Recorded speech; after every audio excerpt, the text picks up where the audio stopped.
नमस्कार दोस्तों, स्वागत है आपका हमारे चैनल वैदिक मंत्र ज्ञान में। प्रिय भक्तों, शनिवार का दिन शनिदेव को समर्पित होता है। शास्त्रों के मुताबिक शनिदेव की कृपा या कोप सांसारिक जीवन में आजीविका, नौकरी, कारोबार, सेहत या संबंधों को बेहतर या बदतर बनाने वाला साबित हो सकता है। ज्योतिष शास्त्रों में भी किसी व्यक्ति की कुंडली में शनि की कमजोरी, दरिद्रता, अभाव या पीड़ा देने वाली मानी गई है। शनि के ऐसे अशुभ प्रभावों व नतीजों से बचने के लिए शास्त्रों में शनि पूजा, व्रत और मंत्र जप द्वारा शनि उपासना का महत्व बताया गया है। इसी कड़ी में हर शनि पूजा के अंत में एक संकट मोचक शनि मंत्र को बोलना तमाम परेशानियों व दुखों से मुक्ति की कामना को जल्द सिद्ध करने वाला माना गया है। शास्त्रों में कर भला सो हो भला, ऐसा ही भावनाओं को अपनाने के लिए परोपकार, भलाई, सेवा व सहायता को हर इंसान के लिए जरूरी बताया गया है। ऐसी भावनाएं ही इंसान के लिए सुखी, शांत और स्वस्थ जीवन जीना आसान बनाती है। प्रति शनिवार श्री शनिदेव के इन विशेष मंत्रों का जाप से यश, सुख, समृद्धि, कीर्ति, पराक्रम, वैभव, सफलता और अपार धन धान्य के साथ आपके पुत्र की प्रगति के द्वार खुल जाएंगे। बस आपको हमारे बताए गए मंत्रों का जाप पूरा 108 बार करना है। आप इस मंत्र का 108 बार जाप करते हैं तो भगवान शनिदेव आप पर अपनी कृपा दृष्टि बरसाते रहेंगे और आपके सभी बिगड़ते हुए कार्य आसानी से बनने लग जाएंगे। साथ ही धन का ऐसा भंडार लगेगा कि शनिदेव की कृपा से कभी भी समाप्त नहीं होगा। बस आपको इस मंत्र का 108 बार जाप करना है। अगर आप किसी कारणवश मंत्र का जाप करने में असमर्थ हैं तो आप इस मंत्र को घर या दुकान में मोबाइल फोन में चलाकर 108 बार जाप या श्रवण करें। साथ ही प्रिय भक्तों, यदि आप शनिदेव का आशीर्वाद अपने ऊपर और अपने संपूर्ण परिवार के ऊपर पाना चाहते हैं तो हमारे इस वीडियो को दिल से एक लाइक जरूर करें और हमारे चैनल वैदिक मंत्र ज्ञान को सब्सक्राइब करके कमेंट में जय शनिदेव अवश्य लिखें, जिससे शनिदेव के चरणों में आप सभी भक्तों की हाजिरी जरूर लग जाएगी। तो प्रिय भक्तों, शनिदेव का महामंत्र इस प्रकार है।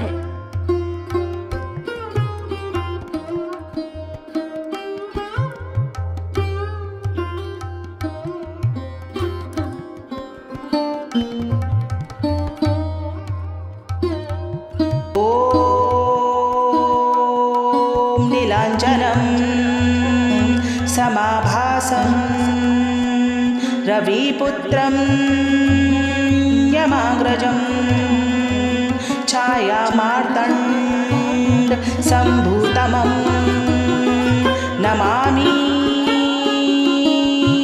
असद्योग्याय नमः। ओम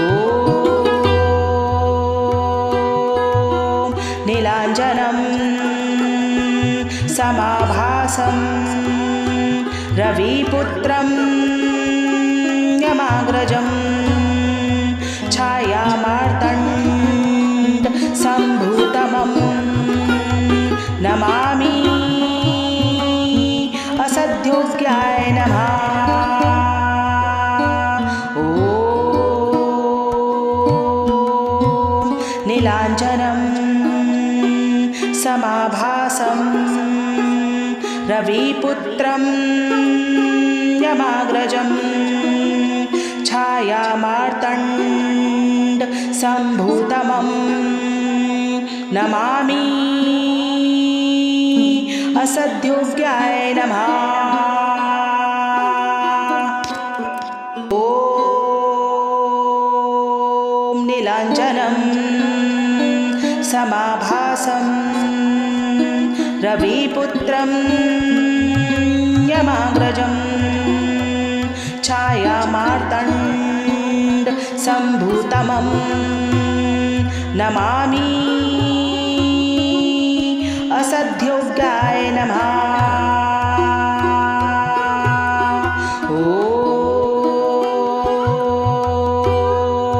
नीलाञ्जनं समाभासं रविपुत्रं यमाग्रजं छायामार्तण्ड सम्भूतमं नमामि असद्योग्याय नमः।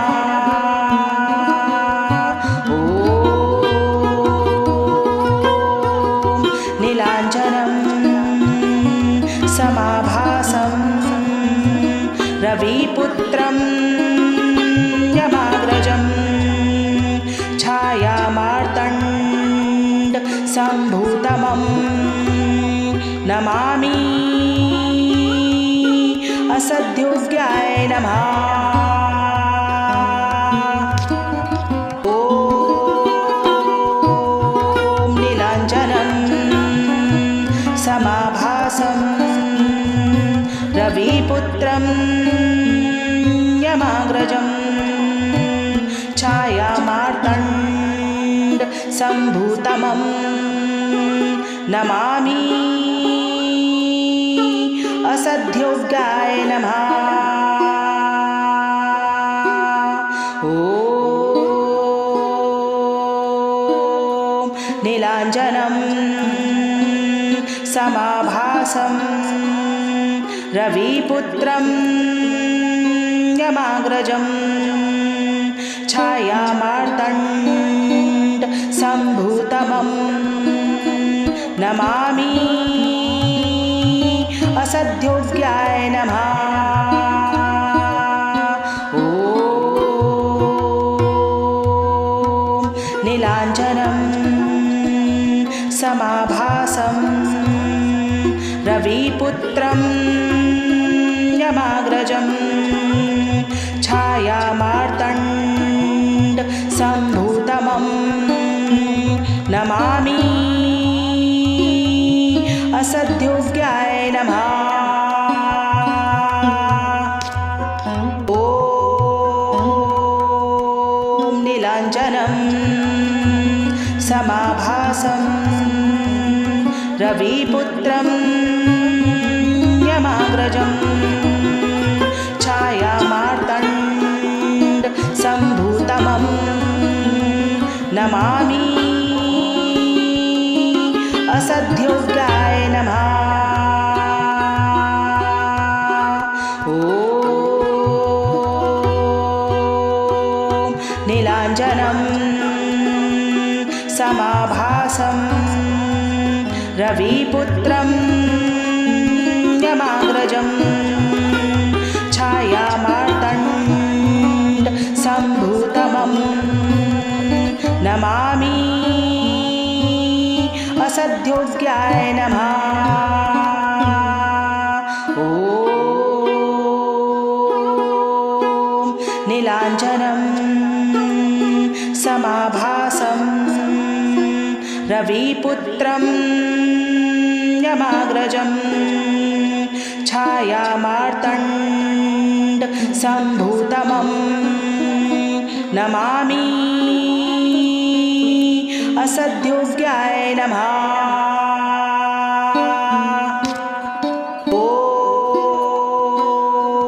ॐ नीलाञ्जनं समाभासं रविपुत्रं यमाग्रजं छायामार्तण्ड सम्भूतमं नमामि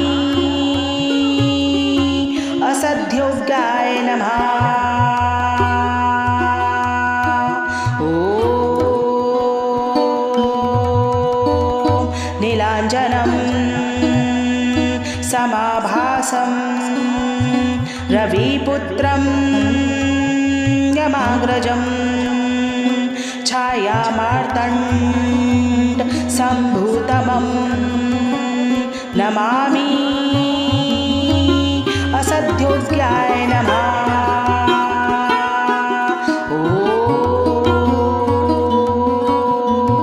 नीलाञ्जनं समाभासं समाभासं रविपुत्रं यमाग्रजं छायामार्तण्ड सम्भूतमं नमामि असद्योग्याय नमः। ॐ नीलाञ्जनं समाभासं रविपुत्रं यमाग्रजं छायामार्तण्ड सम्भूतमं नमामि असद्योग्याय नमः। ॐ नीलाञ्जनं समाभासं रविपुत्रं यमाग्रजं छायामार्तण्ड सम्भूतमं नमामि असद्योग्याय नमः। ॐ नीलाञ्जनं समाभासं रविपुत्रं यमाग्रजं छायामार्तण्ड सम्भूतमं नमामि असद्योग्याय नमः। ॐ नीलाञ्जनं समाभासं रविपुत्रं यमाग्रजं छायामार्तण्ड सम्भूतमं नमामि असद्योग्याय नमः। ॐ नीलाञ्जनं समाभासं रविपुत्रं यमाग्रजं छायामार्तण्ड सम्भूतमं नमामि असद्योग्याय नमः।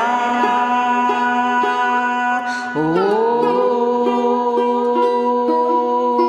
नीलाञ्जनं समाभासं रविपुत्रं यमाग्रजं छायामार्तण्ड सम्भूतमं नमामि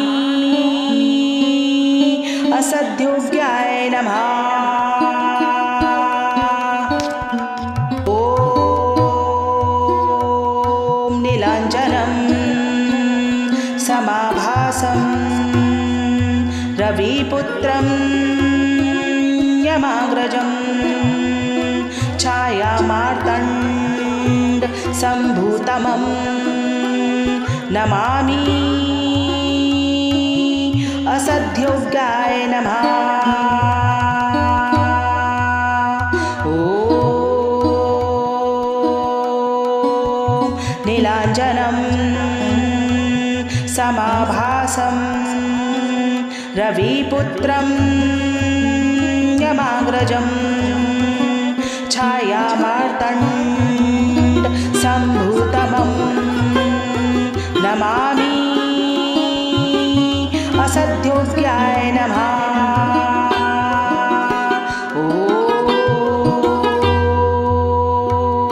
नीलाञ्जनं समाभासं रविपुत्रं यमाग्रजं छायामार्तण्ड सम्भूतमं नमामि असद्योग्याय नमः। ॐ नीलाञ्जनं समाभासं रविपुत्रं यमाग्रजं छायामार्तण्ड सम्भूतमं नमामि असद्योग्याय नमः। ॐ नीलाञ्जनं समाभासं रविपुत्रं यमाग्रजं छायामार्तण्ड सम्भूतमं नमामि असद्योग्याय नमः। ॐ नीलाञ्जनं समाभासं रविपुत्रं यमाग्रजं छायामार्तण्ड सम्भूतमं नमामि असद्योग्याय नमः। ॐ नीलाञ्जनं समाभासं रविपुत्रं यमाग्रजं छायामार्तण्ड सम्भूतमं नमामि असद्योग्याय नमः। ॐ नीलाञ्जनं समाभासं रविपुत्रं यमाग्रजं छायामार्तण्ड सम्भूतमं नमामि असद्योग्याय नमः। ॐ नीलाञ्जनं समाभासं रविपुत्रं यमाग्रजं छायामार्तण्ड सम्भूतमं नमामि असद्योग्याय नमः। ॐ नीलाञ्जनं समाभासं रविपुत्रं यमाग्रजं छायामार्तण्ड सम्भूतमं नमामि असद्योग्याय नमः। ॐ नीलाञ्जनं समाभासं रविपुत्रं यमाग्रजं छायामार्तण्ड सम्भूतमं नमामि असद्योग्याय नमः। ॐ नीलाञ्जनं समाभासं रविपुत्रं यमाग्रजं छायामार्तण्ड सम्भूतमं नमामि असद्योग्याय नमः। ॐ नीलाञ्जनं समाभासं रविपुत्रं यमाग्रजं छायामार्तण्ड सम्भूतमं नमामि असद्योग्याय नमः। ॐ नीलाञ्जनं समाभासं रविपुत्रं यमाग्रजं छायामार्तण्ड सम्भूतमं नमामि असद्योग्याय नमः। ॐ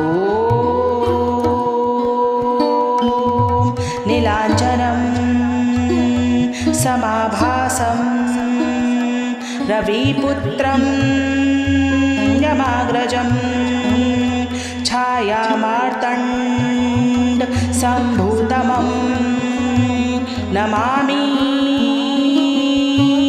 असद्योग्याय नमः।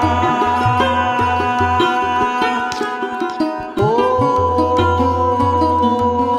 नीलाञ्जनं समाभासं रविपुत्रं यमाग्रजं छायामार्तण्ड सम्भूतमं नमामि असद्योग्याय नमः। ॐ नीलाञ्जनं समाभासं रविपुत्रं यमाग्रजं छायामार्तण्ड सम्भूतमं नमामि असद्योग्याय नमः। ॐ नीलाञ्जनं समाभासं रविपुत्रं यमाग्रजं छायामार्तण्ड सम्भूतमं नमामि असद्योग्याय नमः। ॐ नीलाञ्जनं समाभासं रविपुत्रं यमाग्रजं छायामार्तण्ड सम्भूतमं नमामि असद्योग्याय नमः। ॐ नीलाञ्जनं समाभासं रविपुत्रं यमाग्रजं छायामार्तण्ड सम्भूतमं नमामि असद्योग्याय नमः। ॐ नीलाञ्जनं समाभासं रविपुत्रं यमाग्रजं छायामार्तण्ड सम्भूतमं नमामि असद्योग्याय नमः। ॐ नीलाञ्जनं समाभासं रविपुत्रं यमाग्रजं छायामार्तण्ड सम्भूतमं नमामि असद्योग्याय नमः। ॐ नीलाञ्जनं समाभासं रविपुत्रं यमाग्रजं छायामार्तण्ड सम्भूतमं नमामि असद्योग्याय नमः। ॐ नीलाञ्जनं समाभासं रविपुत्रं यमाग्रजं छायामार्तण्ड सम्भूतमं नमामि असद्योग्याय नमः।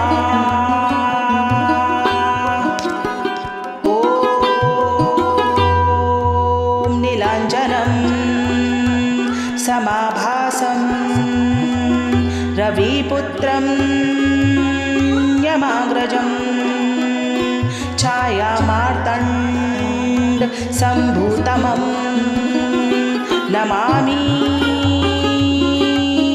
असद्योग्याय नमः। ॐ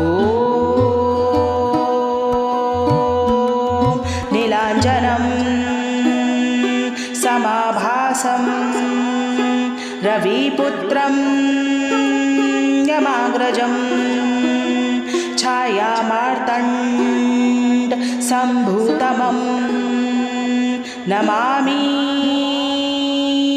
असद्योग्याय नमः। ॐ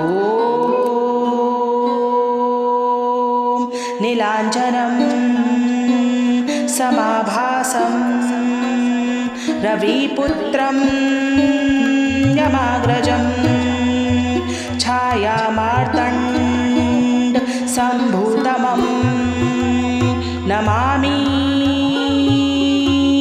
असद्योग्याय नमः। ॐ नीलाञ्जनं समाभासं रविपुत्रं यमाग्रजं छायामार्तण्ड सम्भूतमं नमामि असद्योग्याय नमः। ॐ नीलाञ्जनं समाभासं रविपुत्रं यमाग्रजं छायामार्तण्ड सम्भूतमं नमामि असद्योग्याय नमः। ॐ नीलाञ्जनं समाभासं रविपुत्रं यमाग्रजं छायामार्तण्ड सम्भूतमं नमामि असद्योग्याय नमः। ॐ नीलाञ्जनं समाभासं रविपुत्रं यमाग्रजं छायामार्तण्ड सम्भूतमं नमामि असद्योग्याय नमः। ॐ नीलाञ्जनं समाभासं रविपुत्रं यमाग्रजं छायामार्तण्ड सम्भूतमं नमामि असद्योग्याय नमः। ॐ नीलाञ्जनं समाभासं रविपुत्रं यमाग्रजं छायामार्तण्ड सम्भूतमं नमामि असद्योग्याय नमः। ॐ नीलाञ्जनं समाभासं रविपुत्रं यमाग्रजं छायामार्तण्ड सम्भूतमं नमामि असद्योग्याय नमः। ॐ नीलाञ्जनं समाभासं रविपुत्रं यमाग्रजं छायामार्तण्ड सम्भूतमं नमामि असद्योग्याय नमः।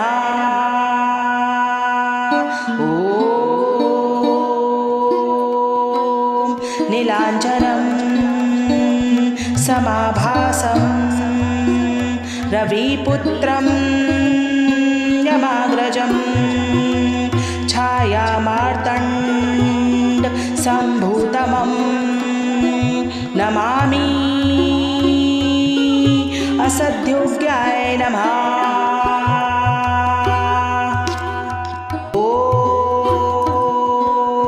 ॐ नीलाञ्जनं समाभासं रविपुत्रं यमाग्रजं छायामार्तण्ड सम्भूतमं नमामि असद्योग्याय नमः। ॐ नीलाञ्जनं समाभासं रविपुत्रं यमाग्रजं छायामार्तण्ड सम्भूतमं नमामि असद्योग्याय नमः। ॐ नीलाञ्जनं समाभासं रविपुत्रं यमाग्रजं छायामार्तण्ड सम्भूतमं नमामि असद्योग्याय नमः।